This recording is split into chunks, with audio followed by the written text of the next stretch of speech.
Forest fires is a very complex issue. It's not as simple as some people may think. It has many aspects. It has environmental aspects. It has physics and chemistry in it. It has a lot to do with politics. It has a lot to do with social and economic issues. As a result, whatever we do about forest fires can have significant results in one of these fields. So if we don't have a good understanding, we cannot really solve the problem of forest fires, and we cannot coexist with forest fires easily. The lack of good knowledge is what currently results in forest fires becoming continuously a more difficult problem to handle, especially as it becomes aggravated with climate change and with the current socioeconomic changes that are taking place, what we would call global change. In order for us to understand and to avoid worsening the problem, we need to do it by learning more from the young age, from kids to older people, to professionals, to politicians. So with different education at each level, we do need to educate people to get away from preconceived ideas, very simplistic, that, for example, are transmitted from the mass media. And this has happened a long time, and many people think that they know, whereas scientists point very carefully to the things that we don't know, even today.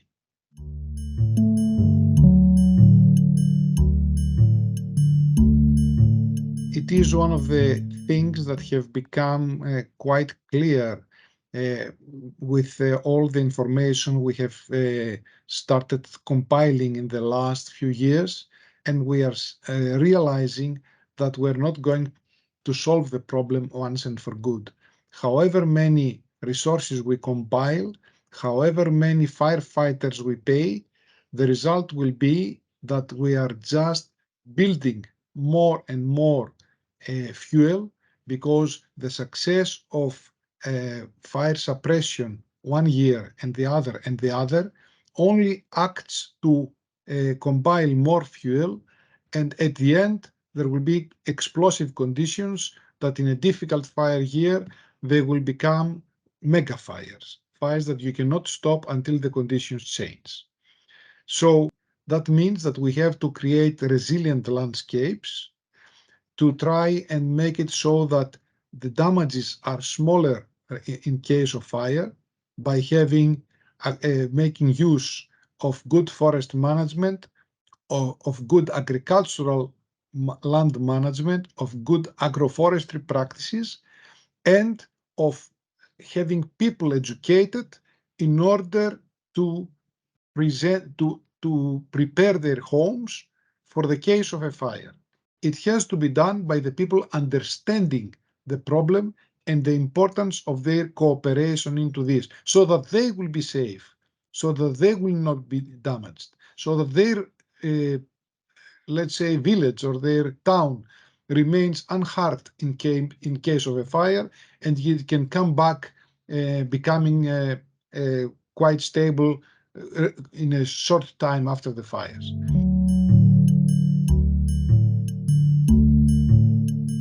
Things are changing quite quickly. We live in an era where the traditional mass media are having less attention, newspapers, magazines, TV. There are more immediate opportunities of communication. The generations receive different information. We need to make it so that the messages are quite quick, but they lead to longer and more deeper explanations once we attract attention. So the approach can be quite different, and we need to understand these new realities and to innovate in order to transfer our messages more effectively. we need to cooperate so that the information passes on, and then the media or the people in journalism, for example, and the people with backgrounds in psychology, in young generation contact, etc., they can formulate the message in the right way. Basically, people are have gotten used to get very simplistic information. And this is something that cannot give solutions regarding forest fires. Of course, there is one possibility that you give small messages in bits, but that's not the only way.